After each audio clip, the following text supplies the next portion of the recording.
Esse é o Mundo em Revolução e nós vamos falar agora sobre a situação na Ucrânia, hoje dia 2 de dezembro de 2023, são 6 horas da manhã aqui no Rio de Janeiro, 11 horas da manhã lá em Kiev no momento que eu gravo esse vídeo.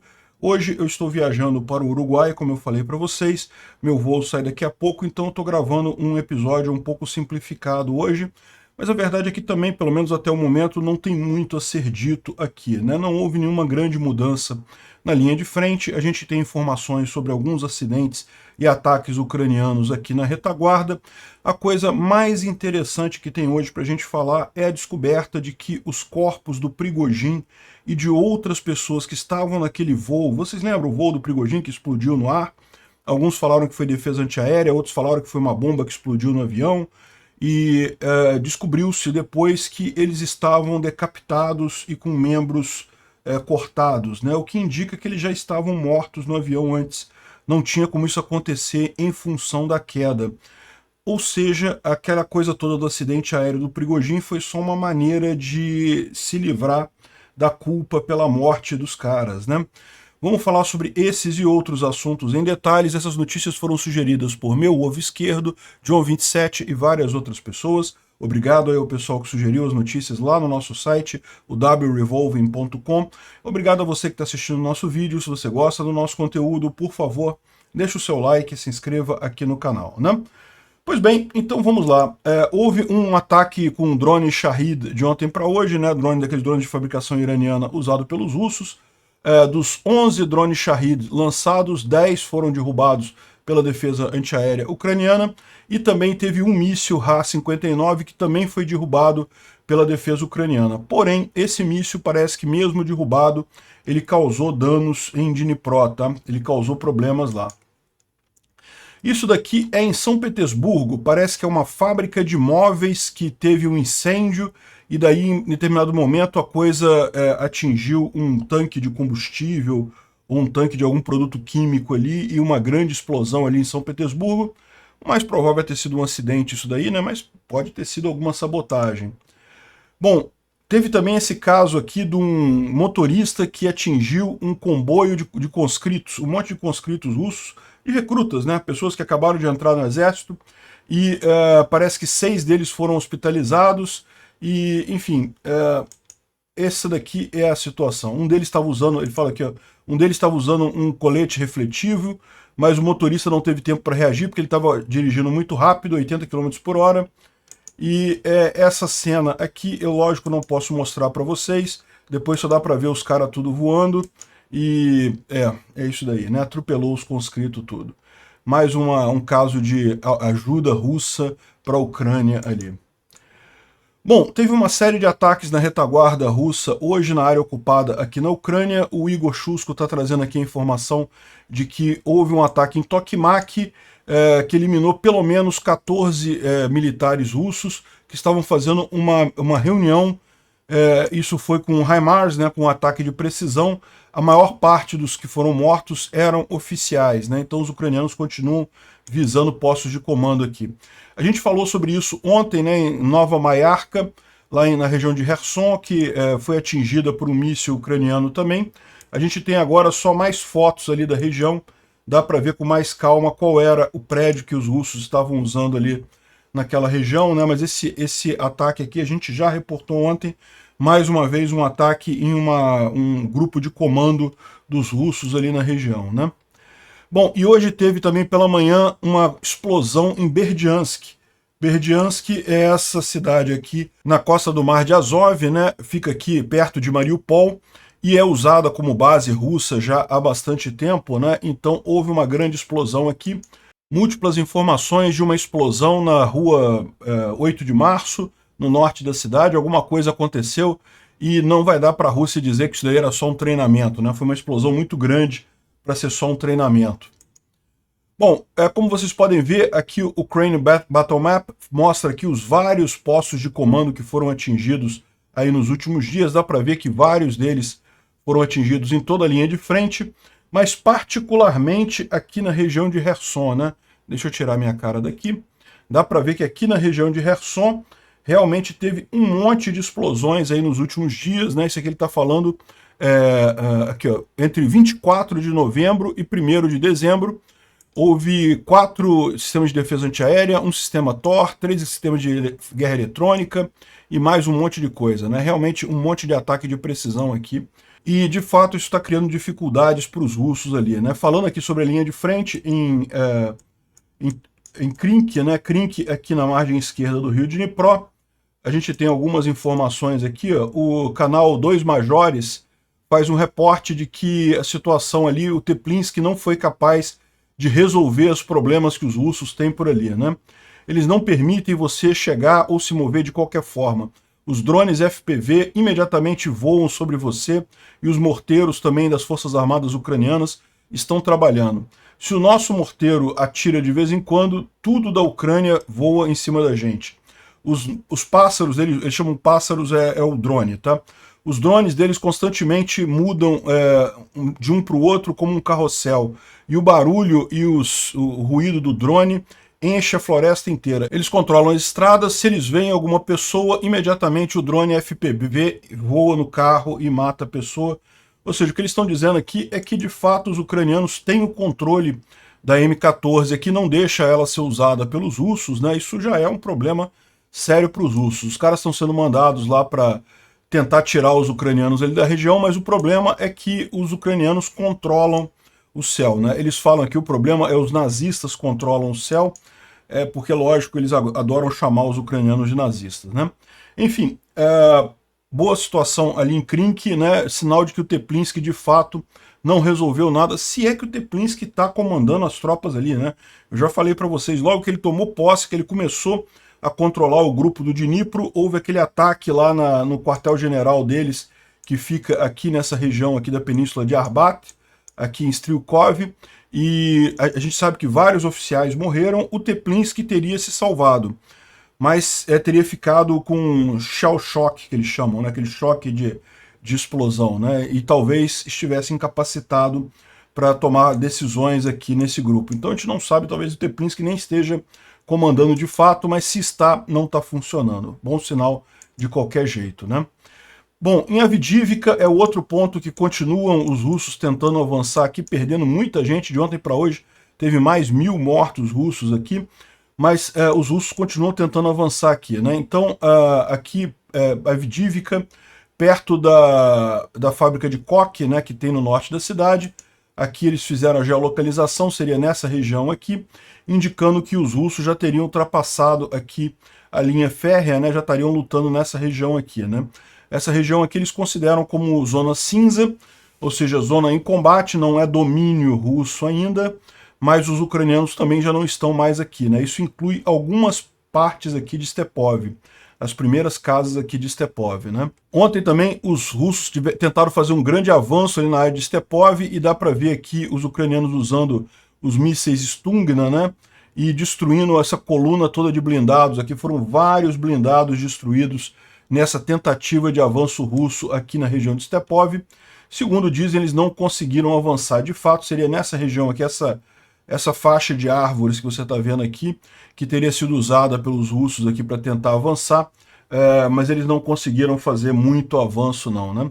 Esse mapa que eu já falei para vocês, esse aqui está exagerado, eles exageraram muito aqui. Eu entendo que eles queiram colocar como sendo pessimista, né? É melhor ser pessimista e depois dar boa notícia do que ser otimista e depois ter que falar que o inimigo avançou pra caramba, né?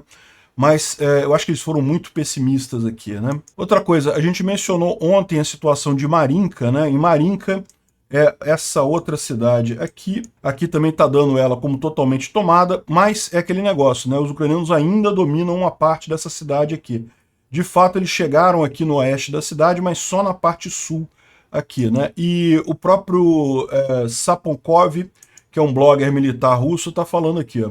Infelizmente, ainda é muito cedo para se regurgitar com relação a Marinka. Para dizer de forma simples, uma unidade decidiu subir uma bandeira na casa mais distante e dizer que capturou toda a cidade. Talvez em outra guerra de captura, uma casa na beirada da cidade, na borda da cidade, levaria realmente a captura do vilarejo. Mas um pouco depois, né? Mas nessa guerra isso não é de todo o caso. Como resultado, todo o país ontem acabou fazendo uma gangorra emocional, né? Ficando eufórico porque conquistaram Marinka e depois tendo a informação de que na verdade não é bem assim. Um grupo conseguiu aqui botar uma bandeira aqui no canto, mas isso não quer dizer que os russos de fato dominem essa região. Os ucranianos ainda estão por aqui, e a prova disso é que os russos estão bombardeando Marinka. Por que os russos bombardeariam Marinka se eles já tomaram a cidade, né?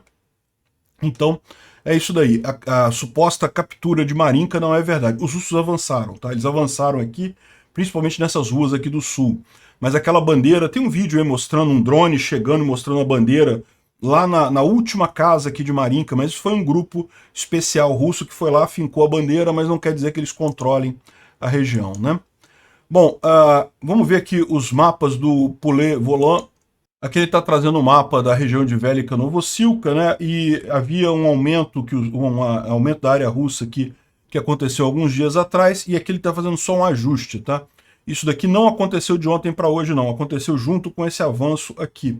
Mas ele só percebeu agora, então ele fez esse ajuste no mapa aqui, que os russos avançaram um pouquinho aqui ao sul também, né? Ou seja, esse conjunto de árvores aqui, essa linha de árvores aqui, eles conseguiram avançar um pouco mais aqui nessa região, né? Mas isso não aconteceu ontem, aconteceu já alguns dias atrás.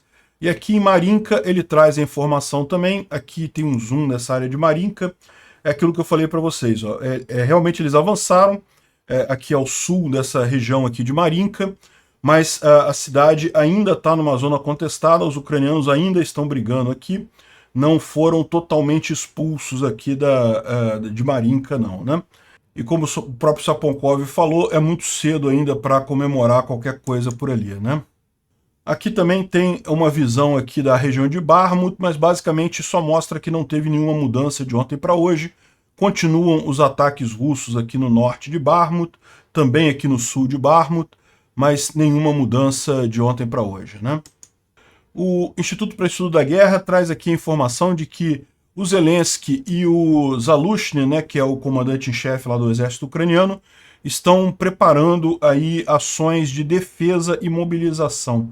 Ou seja, eles falaram aqui que vão fortificar defesas em várias posições do teatro de guerra, em várias posições da linha de frente, ou seja, os ucranianos não pretendem entrar em ofensiva num futuro próximo, né? Se você vai entrar em ofensiva, não faz sentido você construir defesas. Então, os ucranianos aparentemente estão chegando à conclusão de que no momento, com a ajuda do Ocidente diminuindo, eles vão ter que cavar defesas, produzir munição, se preparar para fazer uma ofensiva mais adiante, né?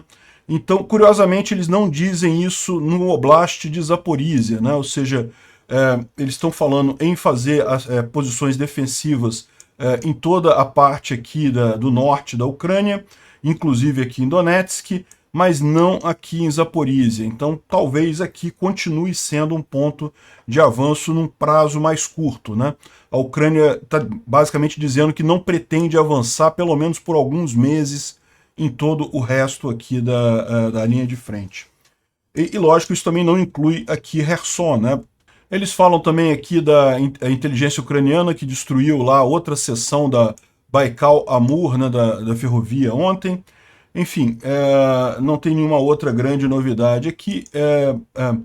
Aqui está falando sobre o Zelensky, que decidiu a necessidade de mobilização, vão fazer mais mobilização na Ucrânia. Tem muita gente levantando, mas tem mais de 650 mil ucranianos em idade militar que saíram da Ucrânia e coisa e tal. Pode ser, mas a verdade é que tem muita gente na Ucrânia ainda, né? A população lá é muito grande, são 44 milhões de pessoas. Então fazer mais mobilização não é problema, né? A BBC reportou aqui que 650 mil ucranianos, homens ucranianos, na idade que poderiam ser mobilizados, fugiram da Ucrânia para a Europa, né? Mesmo que a figura seja maior, ainda tem muito ucraniano lá, né, em idade de servir. Não é esse o problema. Outra coisa que o pessoal fala lá é que para mobilizar a quantidade necessária, basta o Zelensky assinar um decreto diminuindo a idade de mobilização mínima, que hoje é 27 anos para 25 anos.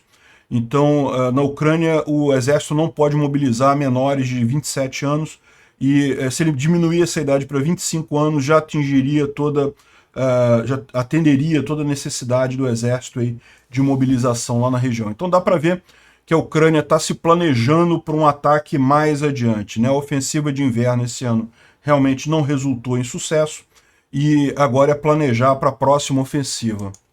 Isso aqui é só uma curiosidade, mas é engraçado aqui. Um soldado russo foi capturado na Ucrânia e daí deram uma oportunidade para ele ligar para casa. Ele ligou para a mulher dele e descobriu que, adivinha, a mulher dele estava com outro cara lá, né? Putz, grila. Depois ela tentando se cobrir aqui, botando uma toalha para se cobrir, coisa e tal, o cara percebeu o que estava acontecendo lá, né? Pois é. Bom, aconteceu um blackout na usina nuclear de Zaporizhia, né? Isso é uma ameaça porque a usina nuclear, mesmo desligada, ela precisa de energia elétrica para manter o resfriamento do material nuclear lá, né? O pessoal está trabalhando em resolver esse problema, mas vamos torcer para não ter problema nenhum. Bom, isso daqui foi uma imagem divulgada por alguns russos de um míssil ICBM, né, andando lá na Rússia. Mas isso daqui é normal, tá, gente? Isso aqui faz parte da propaganda russa. De tempos em tempos eles mexem com esses mísseis só para dizer, pode ser que a gente vai atacar, hein? Atenção, hein? Cuidado, hein? Lorota, não vão atacar nada, né? Bom, o inverno esse ano está extremamente rigoroso. Nesse momento, agora, iniciozinho de dezembro, a gente já tem 60% da Europa coberta de neve, né? Isso é uma situação que, segundo diz o pessoal aqui, não acontecia desde 2010, né? O inverno esse ano vai ser realmente muito rigoroso aqui na Europa como um todo e certamente muito rigoroso na Ucrânia também, né? Bom, parece que as investigações chegaram ao final e tudo indica que foi um navio chinês que de propósito danificou a linha do Báltico ali na região dessa parte aqui, ó, aqui no Mar Báltico, aqui, entre a Estônia e a Finlândia, né? Vocês lembram, isso aconteceu alguns meses atrás, um gasoduto que tem ligando esses dois países aqui foi danificado, e a gente mostrou que o navio chinês estava sem a âncora, ou seja, ele provavelmente jogou a âncora na época e saiu arrastando o fundo do mar, destruiu, danificou o gasoduto e também algumas linhas de comunicação que passavam ali, né? Então agora o pessoal chegou à conclusão, terminou a investigação e tudo indica que foi feito de forma proposital. Eles jogaram de propósito a âncora ali para danificar o gasoduto. E a grande questão que fica é, quem é que mandou esses chineses fazerem isso, né? Bom, agora a grande notícia do dia, a coisa mais curiosa é essa informação aqui. Eu não posso mostrar a imagem porque, né, o YouTube não gosta desse tipo de coisa. As pessoas que estavam a bordo do avião lá do Prigozhin estavam supostamente desmembradas, em um caso decapitadas, né? Uma explosão a bordo antes disso de cair, né? Isso sugere que eles já estavam mortos antes de atingir o chão e refuta a proposta, né, ou o que o Vladimir Putin diz sobre a queda do avião, né? Vocês lembram o Prigozhin? Depois que ele terminou, que ele deu a tentativa de golpe aqui, que ele andou com uma coluna armada até Moscou e coisa e tal, fez um acordo com o Putin que ele iria aqui para Belarus e coisa e tal, que não ia se intrometer, mas o Prigozhin continuou o tempo todo aqui na Rússia, fazia muita ligação aqui entre Moscou e São Petersburgo no jatinho dele, e em determinado momento, foi em início de setembro, final de agosto, início de setembro, o jatinho dele vindo de São Petersburgo em direção a Moscou acabou caindo aqui em Tver. As primeiras informações é que teria sido uma defesa antiaérea russa que derrubou o avião sem querer, ou talvez de propósito. Depois eles disseram, a investigação disse que não, que o acidente era compatível com uma explosão interna, né? Ou seja, alguma coisa explodiu no avião e daí ele caiu. E o Putin falou que era, o Prigozhin devia estar bêbado, brincando com uma granada, ou alguém da equipe dele está bêbado, brincando com uma granada, a granada explodiu no avião, o avião caiu, né? Só que, aparentemente, essa informação agora não faz sentido, aqui, olha só, 2 meses depois foi 23 de agosto, depois da queda do avião Embraer da Prigozhin no dia 23 de agosto, o Putin disse que fragmentos de granada foram encontrados nos corpos das vítimas e possivelmente eles estavam usando drogas e álcool e aí brincaram com a granada e explodiu o avião, né? O cenário que ele pintou claramente era para sugerir que alguém a bordo da aeronave jogou uma granada e acabou causando o acidente, né? Antes disso, as sugestões que a aeronave teria sido derrubada com um sistema de defesa antiaérea não tinham muito suporte, ou seja, eles descartaram essa possibilidade. Mas havia sugestões de que um dispositivo explosivo foi trazido a bordo e detonou próximo da parte traseira da aeronave, cortando a cauda da aeronave, e a cauda caiu bem longe do corpo da aeronave, né? Agora, de acordo com o canal VCHK-OGPU, investigadores examinando a aeronave encontraram os restos das vítimas e estariam... a explosão a bordo teria sido muito mais poderosa, muito mais forte do que a explosão de uma granada. Então não teria como ser uma granada, né? Era uma coisa muito maior que explodiu ali. E recentemente especialistas descobriram que os braços e pernas, né, os membros das vítimas que estavam a bordo de um dos passageiros estavam amputados. E não pela queda, ou seja, já estariam amputados antes da queda. Investigadores reportaram também que havia sinais de uma explosão a bordo e que havia indicação que a aeronave explodiu de dentro para fora, né? Então, mas não havia destroços, né, nas vítimas, então só havia danos mecânicos, né? O mais provável é que todo mundo nesse avião já estava morto antes do avião cair no chão.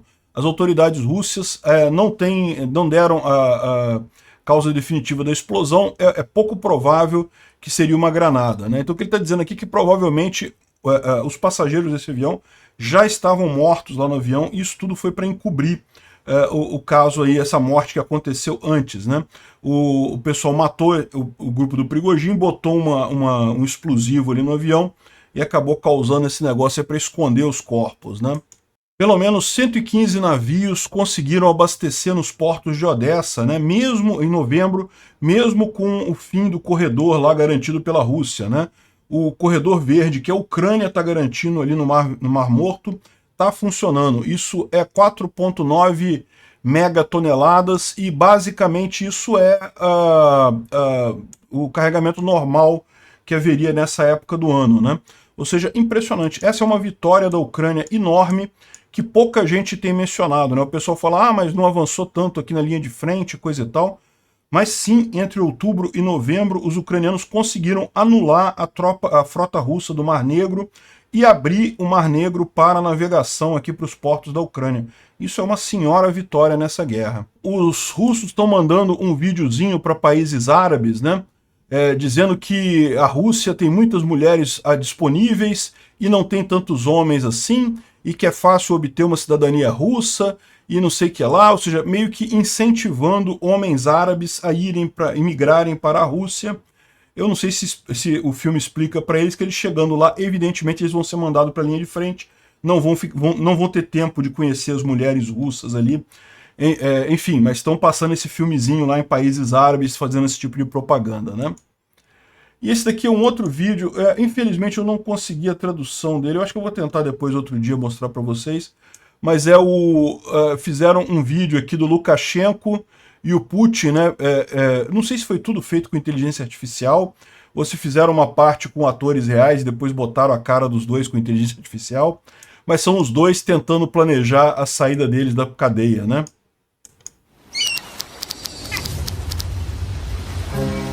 Но не очко обычно губит, а начало СВО.